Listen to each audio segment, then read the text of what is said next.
Venga, vamos con el último punto que tenemos que ver de este tema. La religión romana. Recordar, por lo que ya hemos estado comentando otras veces, que los romanos permitían a todos los pueblos que conquistaban mantener los dioses que tenían.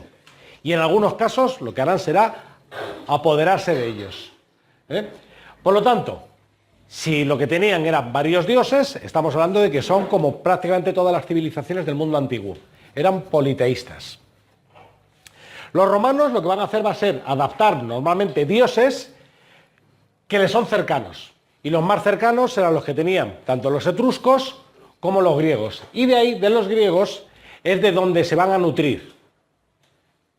Dioses griegos a los que posteriormente ellos les van a cambiar el nombre. Y los tres más importantes serán Júpiter, que los griegos lo llamaban Zeus, Juno, que se llamaba Hera en Grecia, y Minerva, que la llamaban Atenea. Además, aquí tenéis un listado también de dioses romanos y sus correspondientes nombres griegos. Más cositas.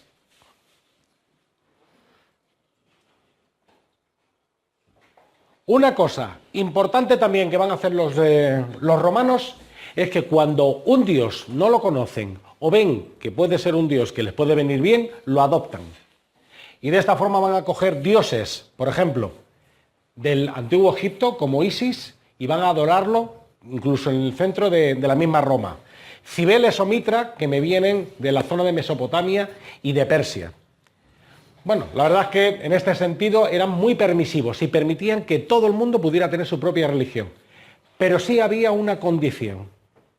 La única condición que pedían los romanos para permitir que todo el mundo pudiera tener su religión era que como mínimo, y al menos en los primeros siglos del imperio, los emperadores tenían que ser, bueno, pues se les tenía que rendir culto, porque eran considerados dioses. Recordad que esto también ocurría ¿dónde? ¿Qué reyes eran considerados dioses? Los faraones en el antiguo Egipto. Era el único culto obligatorio para todos. Y esto va a ser un problema para una nueva religión que saldrá a partir del año 33. Los cristianos.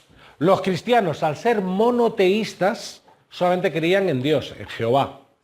Y entonces se van a negar a rendir culto al emperador.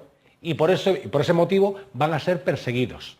Durante unos 300 años, los cristianos serán perseguidos en Roma. Pero, al final, acabarán siendo la religión predominante, incluso obligatoria. Bien, ¿cómo se hacía esto de los diferentes cultos o ritos? Pues se hacía de una forma muy similar a como lo estaban realizando los griegos. Los sacerdotes en los templos hacían ritos religiosos, también se hacían en casa, con pequeños altares que estaban improvisados, y era muy típico en esta época también hacer sacrificios de animales. Eso es algo que se ha quedado ya en desuso con el paso de los siglos, pero todavía hay religiones que hacen algún tipo de sacrificio de vez en cuando. ¿Habéis oído hablar de la fiesta del Cordero? La fiesta del Cordero se celebra una vez al año, es un rito musulmán, y entonces reúnen a la familia, se compra un corderito, se mata y se lo come toda la familia. Hombre, nosotros no lo tenemos como rito religioso, pero sí como un rito cultural. Durante años en los pueblos era típico también llamar a toda la familia para hacer ¿qué? La matanza del cerdo. Lo que pasa que, bueno, a lo mejor no tenía ese rito o ese cariz religioso que aquí sí que puede llegar a tener. Bueno, los romanos además también, igual que los griegos, van a ser supersticiosos y van a creer, por supuesto, en las adivinaciones. Las adivinaciones que en Grecia se llamaban ¿cómo? Oráculos. Bueno, pues ellos ahora aquí lo van a llamar augures. Y de ahí me viene una palabra en castellano. No. No. Augures, de pensar en el futuro. ¿No suena la palabra augurio? Un augurio puede ser, pensando en el futuro, un augurio puede ser el Madrid esta tarde no ganará la Liga. Perderá frente al Celta, por ejemplo. Eso puede ser un augurio. Ahora, te puedes equivocar o no, pero bueno, es lo que tiene pensar en el futuro. ¿vale?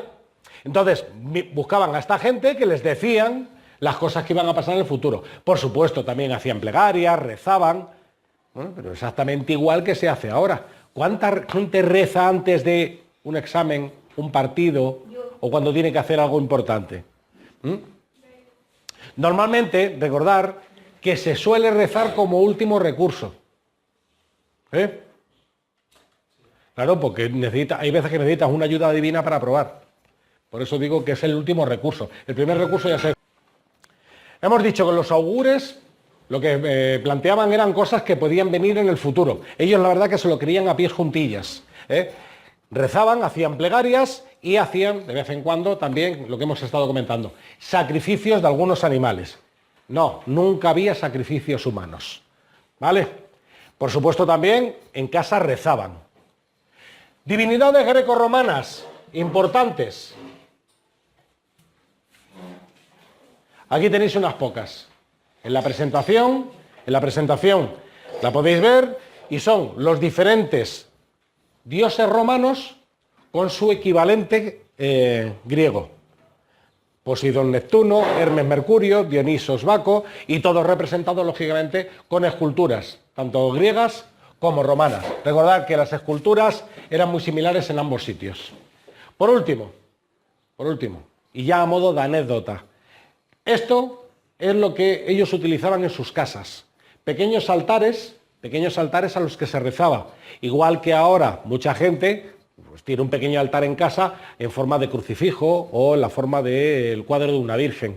Y en el que mucha gente se santigua o reza. Seguro que más de una vez, de chiquititos, alguna vez habréis rezado. ¿Alguno de vosotros seguro? Rezado, sí. O habréis visto a alguien coger una cuenta llamada el rosario y empezar a rezar el rosario, que es un collar que tiene una serie de cuentas. En lo que se reza una cosa llamada la Ave María. ¿Os suena de todo esto? Vale. Bueno, pues en el culto doméstico, en este altar, se rezaba a 3 tipos de divinidades. Los lares protegían el hogar. Los penates, que lo que hacían era traer comida a casa. Y por último, los manes, que eran los espíritus de los antepasados. Cosas que también ahora mismo hacemos. En España era tradición, y todavía sigue siendo tradición en algunas casas, que el Día de Difuntos en España, que es el... ¿qué día? Halloween. No, Halloween no. El 2 de octubre. El 2 de noviembre. Del 1 al 2 de noviembre. Del 1 al 2 de noviembre, que es la noche de difuntos, que a la imagen de un muerto se le ponga siempre una velita. Y eso era tradición. Sí, una foto. Eso en la tumba, pero en casa estas cosas se hacían. Bueno, pues estos también lo hacían, o sea, han pasado 2000 años y han cambiado un poquito las técnicas, pero al fin y al cabo estamos hablando de que es exactamente lo mismo. ¿Vale? Bueno, pues con esto terminamos Roma, porque la parte dedicada al cristianismo, yo creo que más o menos todo el mundo la conoce. Religión monoteísta, que su figura clave es Jesús, que se empieza a extender por el mundo, pero que al principio son perseguidos, y que al final se van a hacer, ya digo, obligatorio. Tan obligatorio como que ahora mismo, en el siglo XX, gran parte de la humanidad, la religión más extendida del mundo, es el cristianismo. ¿Vale? Pues 21. Que yo estoy un poco atrasado. Ya tenemos años. Se acabó.